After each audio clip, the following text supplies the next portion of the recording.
Hello. Welcome to the instructional video for filling out the free gas grant form and the free gas application. Filling out the free gas questionnaire and application is a very simple, straightforward process.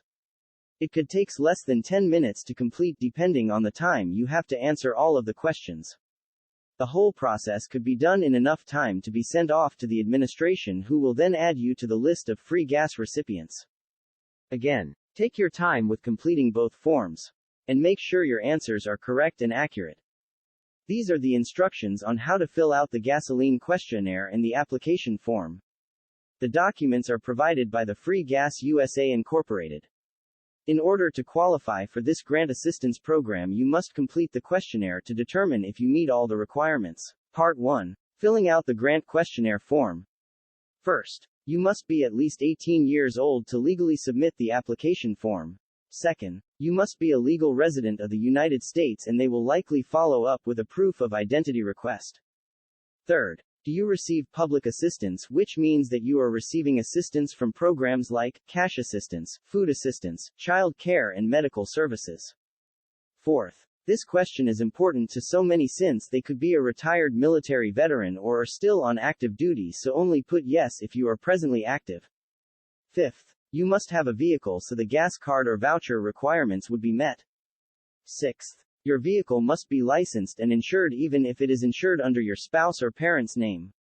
Seventh, there may be more than you using the car, wherefore, consideration would not be held against you since your spouse may also have to use the vehicle. Eighth, this question is just the same as the previous question, since it's up to you to use your own discretion. You may have to use the car solely for your doctor visits, grocery shopping, etc. Ninth, again, just like the previous question, you may just use the car for college or school in general. 10th, similar to the previous two questions that ask how the vehicle would primarily be used.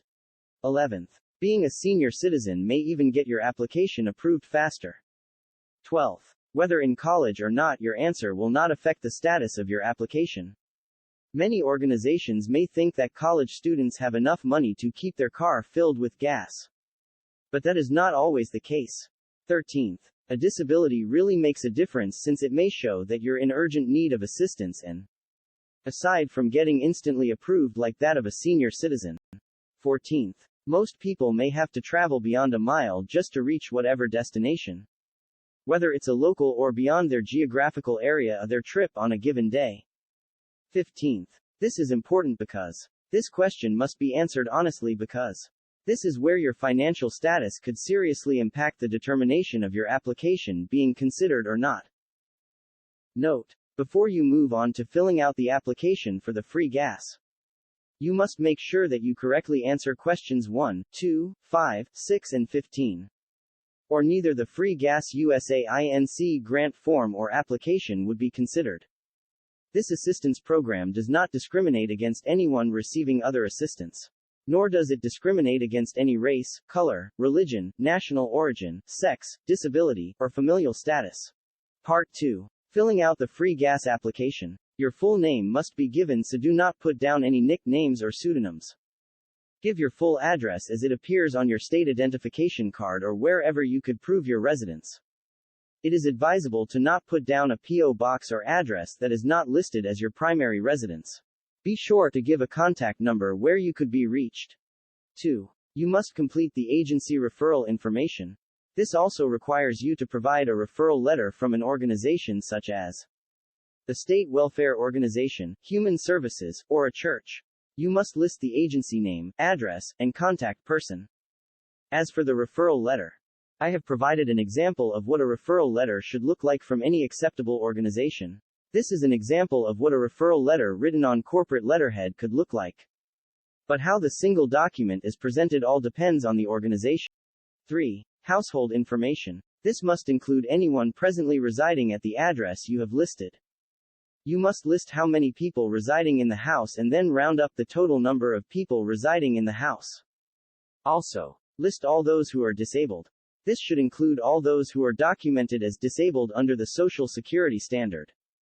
Then list all the public assistance you as the applicant receive, like food, medical, or housing assistance, etc.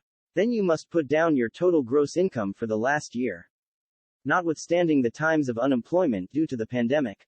Then, without specifics, you must state whether you and your spouse filed a joint income tax return.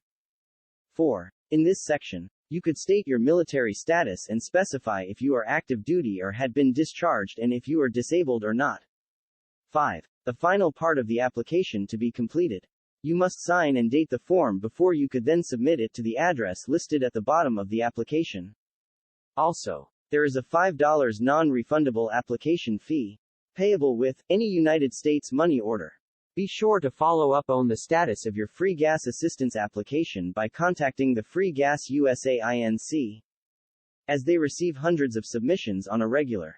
So agents are doing their best to promptly push the submissions through and respond to all inquiries.